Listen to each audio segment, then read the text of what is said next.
Now then, Vinyl Monkey here. Michelangelo, Wolfgang Amadeus Mozart, William Shakespeare, Pablo Picasso, Robert Allen Zimmerman.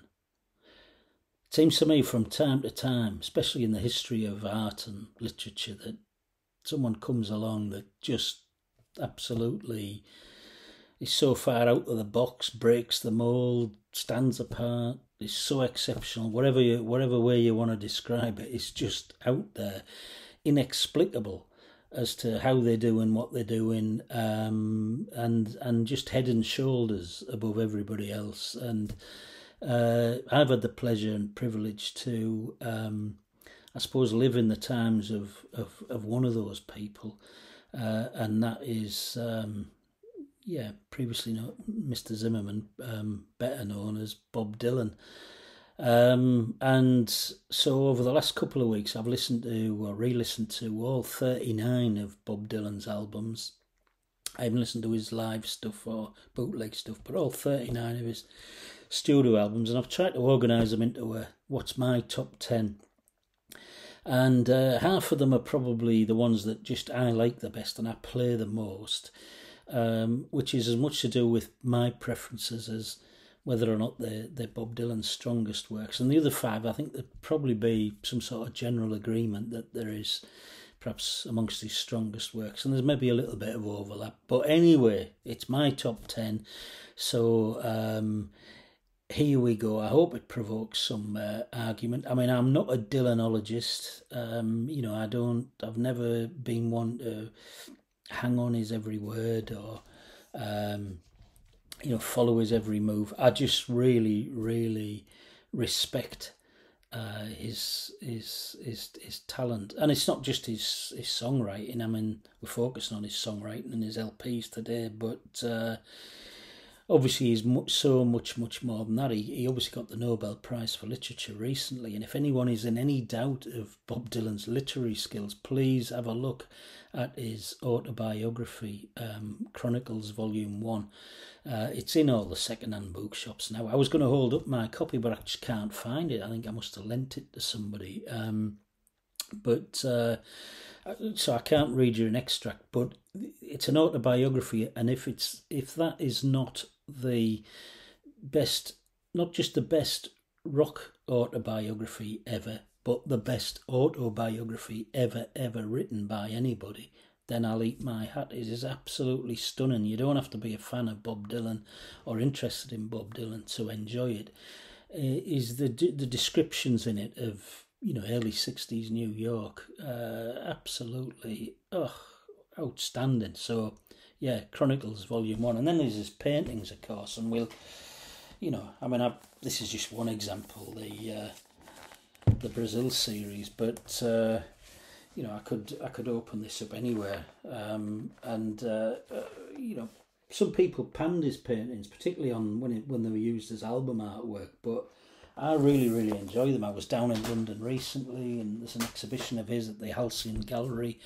Absolutely stunning. And he's doing a lot of sculpting now. I'm less familiar with that, a lot of welding sort of sculptures. But I just think he can turn his hand to a range of art forms, and he's just exceptional. So anyway, on with the top 10. And at number 10, this is from 1969, and this is Selfportrait, which is a self-portrait. This is a painting by Bob Dylan, which again the rock critics absolutely slaughtered him for at the time. It's a double album, and this was famously reviewed by the respected American rock magazine Rolling Stone. Their top reviewer, Greil Marcus, opened his review with the words, "What is this shit?" Which did later on provoke a response from Mark Bolan, actually, who wrote into the magazine complaining that he loved this album. And I'm with you, Mark. I think it's absolutely brilliant. It's just different. Dylan had he'd spent the 60s, first of all, taking folk music by the scruff of the neck, and then from the mid-60s onwards, I suppose he transformed rock and popular music from She Loves You, Yeah, Yeah, Yeah type stuff to a literary art form in its own right, and opened the door for everybody else to follow. And many people seen him as a sort of guru, spokesperson for a generation, someone who was going to lead them to a brave new world. And I don't think Dylan was having any of that. And he was in a different place, I suspect, when he made this. He looks, rustically contented on the back there. And this album opens with one of my favourite Dylan songs, which contains only one line, 4 simple chords, and doesn't even involve Bob Dylan singing any of it. All the tired horses in the sun. When am I going to get no riding done? And that line is just repeated. But the song invokes in me anyway just a sense of serene relaxation that lets you into the rest of this album. And I just think it's a lovely album. Alberta, Days of 49, Belle Isle, lots and lots of tracks which, they're not the sort of caustic, cynical, in-your-face, literate sort of stuff that Dylan's capable of. It's different, but I like it. So, bugger the critics. This is Self-Portrait from 1969, and it's my number 10. My number 9 is from the same year, actually, later in 1969. This is Nashville Skyline. This is Bob Dylan Goes Country, some of the critics said at the time. It's perhaps as much folk as it is country, but it's the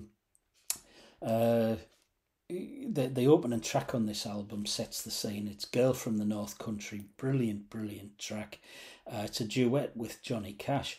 Johnny Cash was apparently in the next studio in Nashville when Dylan was recording this. He was a fan of Dylan. So they got together, they had a few drinks, they wrote some songs, and one of them features as the opening track on here.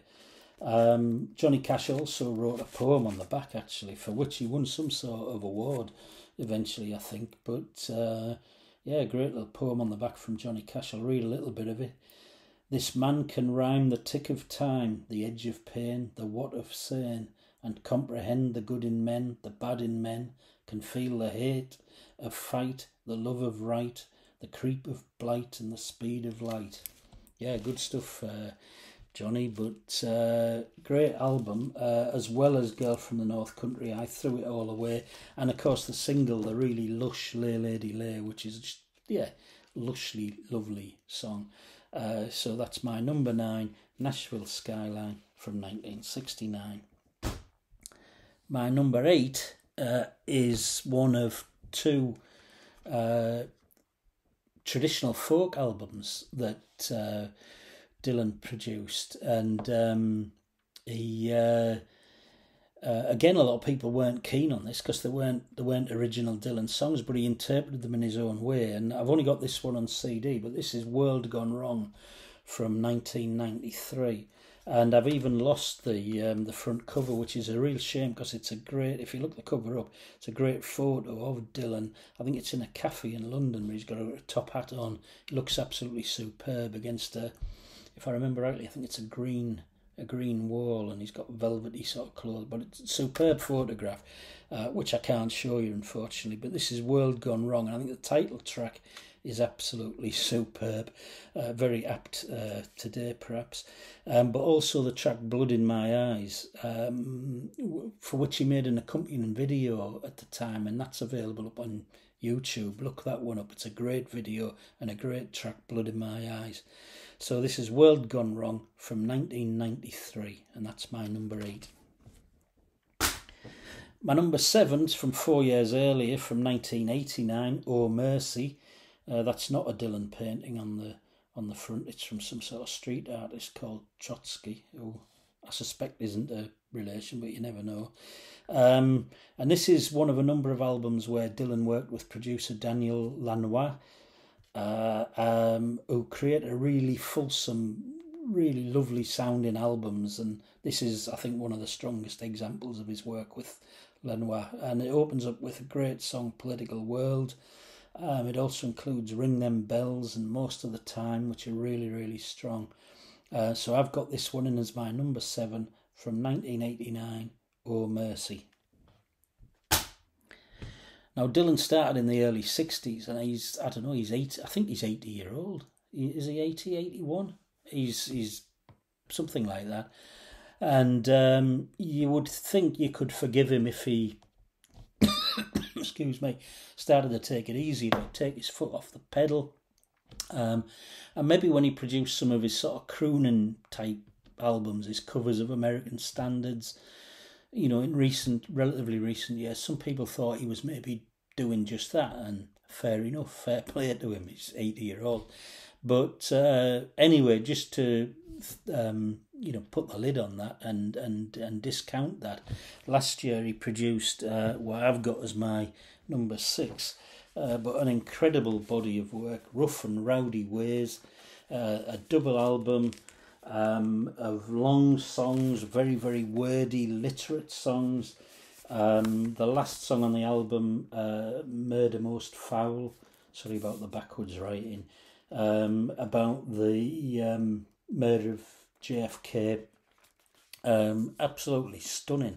Bob Dylan storytelling type songs at his best. And also the first track, I Contain... Whoops! Dear me. Hang on. Oh! Don't worry. Everybody's all right. No damage done. The first track, I Contain Multitudes. Absolutely superb. And yeah, it's just incredible that at 80 years old, he's still able to produce work like this.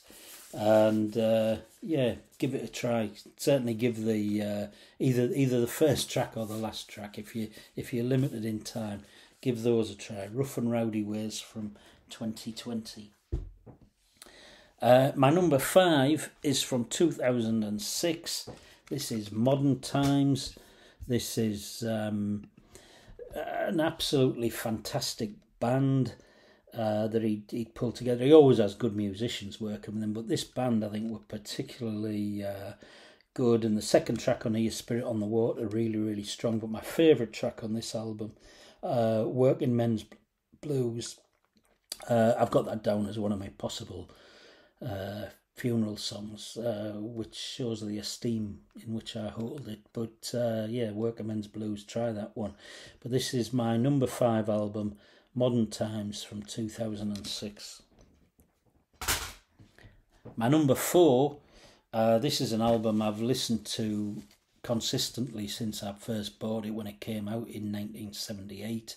I absolutely love it. I think the tracks on here are some of Dylan's most outstanding. It was criticised a little bit for muddy production, but I think the quality of the tracks actually means that any sort of production values don't really detract for me anyway. But and this is 1978 Street Legal.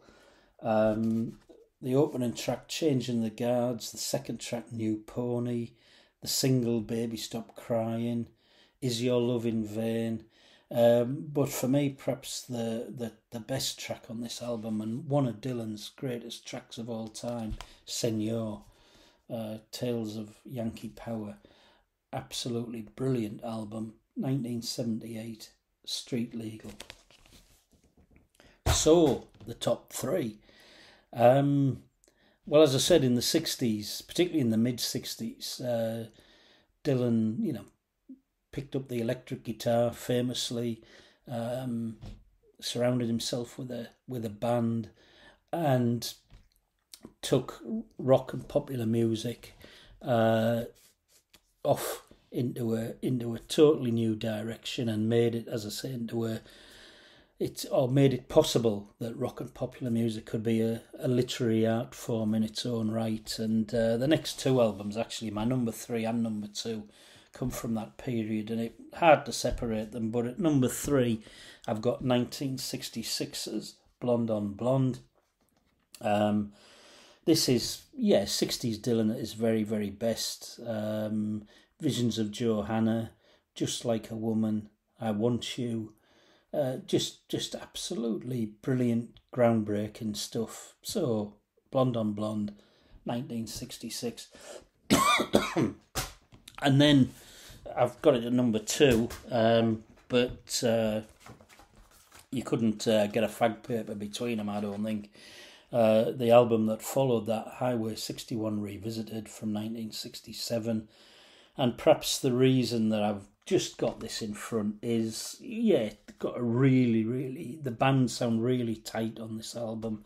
There's a great drum sound, and it kicks off with that track, actually with the snare drum, which introduces that track, Like a Rolling Stone, which some critics hold up as the greatest rock song of all time. I don't know about that.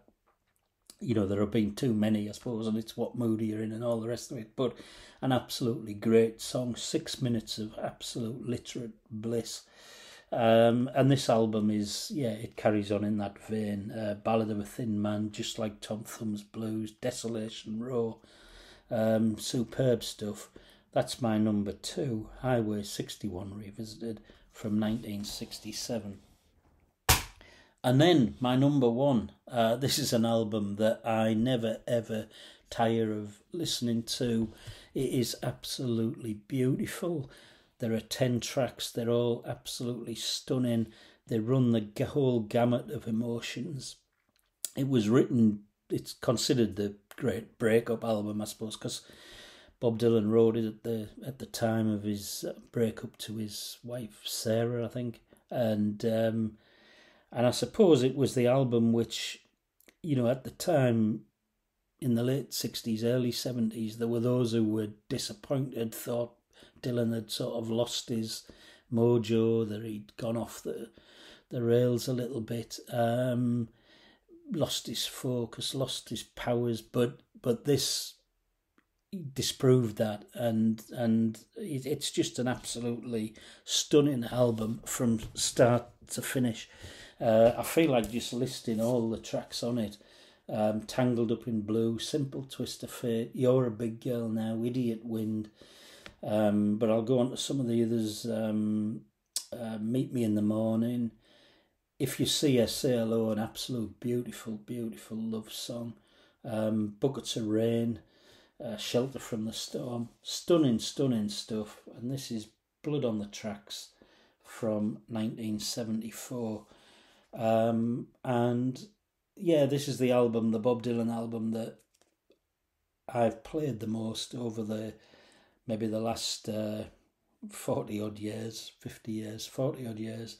And it's also my number 1, Blood on the Tracks, 1974. Well, thanks for listening.